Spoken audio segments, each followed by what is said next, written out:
Stephen Strange is a neurosurgeon, one of the top, if not the top neurosurgeon in New York City. And he's a materialist, he's materialistic in terms of his values, he's a skeptic, and he's really just about living a selfish, narcissistic life. And then he gets into a car crash that mangles his hands, and that sends him on a journey looking for healing for his hands, and that journey ultimately leads him into a world of mysticism and magic. I mean, I think there's so many things about Doctor Strange that appeal to me. I do think it's probably the only comic book movie that I'm personally suited to do. It's my favorite comic book and has been for a long time.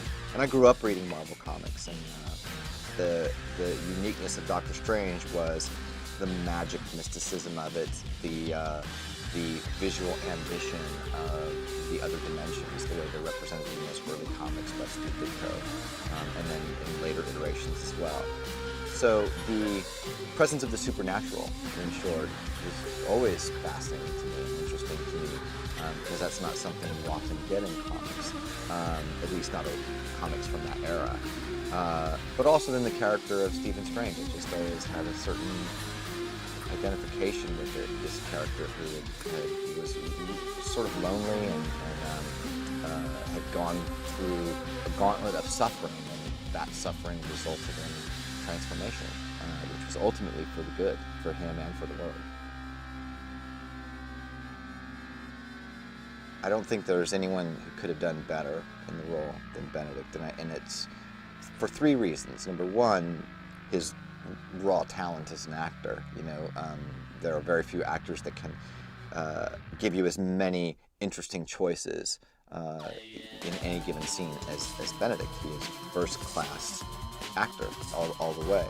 But what separates him from a lot of other first-class actors is, I think, his personal combination of high intelligence and depth of feeling. He has a very active mind, and he is very bright, and when you talk to him, it's very clear that he's very well educated and very smart. But he also has an incredible depth of feeling, and that's what enables him to have such a broad range of talent as an actor. It enables him to make such interesting choices. And Doctor Strange is a complex character. He is not simple. He's also unlikable to start with, and yet you stay engaged with him. He's unlikable, but he's interesting.